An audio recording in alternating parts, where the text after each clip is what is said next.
Hello everybody, this is ManuS with another back-to-back Eternal News episode, and here we have yesterday's announced balance changes, so about time to cover them. Sorry I didn't manage to do that yesterday, but now we're gonna dive right in. They will mostly be aimed at the Throne format, not at Expedition.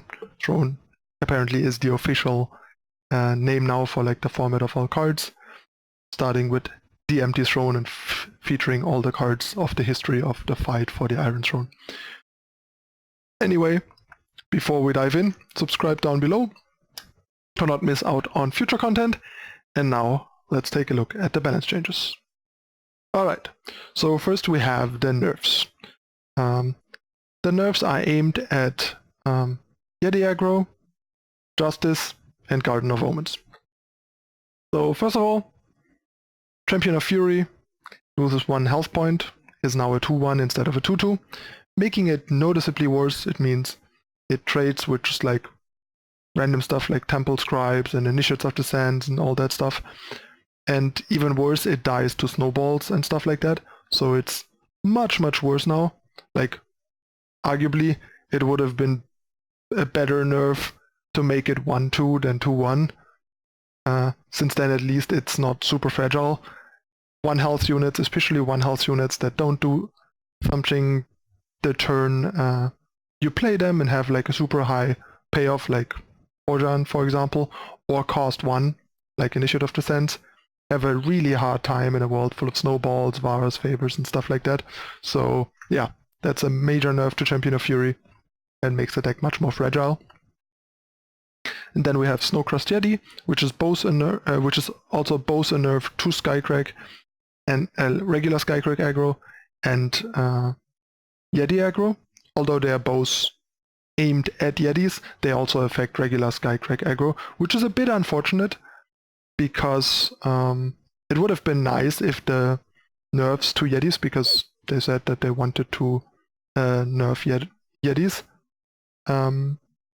If they would have nerfed cards that are exclusive to Yetis, and not nerfed cards that affect regular Skycrack aggro, to make regular Skycrack aggro more of an alternative choice to Yetis. But yeah, Snowcrust Yeti now is a 1-1 Aegis instead of a 2-1 Aegis, basically killing the card. I think the card's really bad now and not playable in any deck really. So rest in peace, Snowcrust Yeti. And then we have Garden of Omens, which now costs double fire and double primal, and has only 2 durability instead of costing a single fire and primal and having 3 durability. That means a couple of things. You can't splash it easily anymore. So you either want to be 2 factions, or if 3 factions, you at least want to like have a very solid power base, and sometimes you might not be able to play Garden. But there have been people even splashing this into like TJP control decks in Expedition, and that's clearly not what they want. Which makes sense. The reduction in durability is kind of a big deal, because especially against Praxis, that means you play your Garden on 5, pass the turn, they play their Heart of the Vault and shoot your Garden, which is pretty awkward. So yeah, durability on a 5 cost site is super fragile. Also makes it a lot easier to like attack with multiple attackers into it, and just throw away an attacker maybe to kill it. Not sure how that's gonna change. I like the change in cost. I'm not sure how much I like the change in durability, because 3 on a 5 cost side seemed very reasonable. We know that from like Xenon Temple, and it was totally fine there, so that seems like it might be a bit of an overnerf. The card's really powerful, but yeah, we'll have to see how this pans out. Then 2 kind of surprising nerfs that I would have never seen coming. Like, I mean, a mild nerf to Garden of Omens is something that seemed within the realm of possibility given how strong the card turned out to be. But yeah, Vanquish now costs 3 instead of 2, making it basically useless because we have Pristine Light on 3. Sure, it costs double Justice, but that's usually not a problem for decks that play it. And the whole point of Vanquish even being playable as an alternative is because it was more power efficient, because the decks often have a lot of 3s because of smugglers and merchants and stuff like that. So there was a real cost in replacing your vanquishes with pristine lights because of the 1 power more, making it much more power inefficient. So now I don't see any point of running vanquish over pristine light anymore, because pristine light is just almost all upside in most decks, really. And yeah, so good riddance vanquish, I guess. And last but not least, we have Defiance. Now only kills things that cost 2 or less and stuns things that cost 3 or more. Also making the card much, much worse, because there are not a lot of 1-drops, so mostly the card basically is a 1-cost card that kills 2-drops, since yeah, not a lot of 1-drops, not a lot of 1-drops worth killing, and not a lot of 1-drops that will freely attack into it, either like Initiative Descent, for example. So yeah, you mostly get to kill 2-drops, making the card very narrow, too narrow, really. And I think the card will be pretty bad going forward, and people will try and avoid running it and just rather run other things. Before, there was an interesting trade-off between Defiance and Suffocate, one killing things before they attack, which mattered against certain things, and the other one being fast and having like the stun effect later, but mostly killing the same things. And there was various times where Suffocate actually was a better card than Defiance. And now Suffocate is just much better. So in Winchest, for example, you will just run Suffocate instead of Defiance, I think. And yeah, I mean, to be fair, Defiance was really, really strong when it came out. So I was kind of surprised with how pushed the card was, given how they feel about control decks. But now the card's pretty bad. You can read about their like specific reasonings here. As usual, I'll link the announcement in the description down below if you want to check it out. So yeah, they just kind of felt like that Justice was too good at surgically dealing with units and stuff. So that's the way it goes.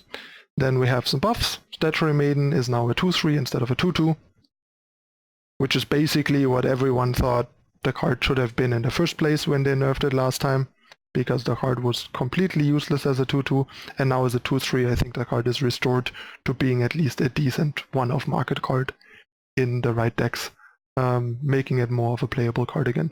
But still probably mostly a market card. I don't think the card is great as a main deck card, since it lost the 4th health. Sorry about that. And then we have a minor buff to Mirror's Nitrate.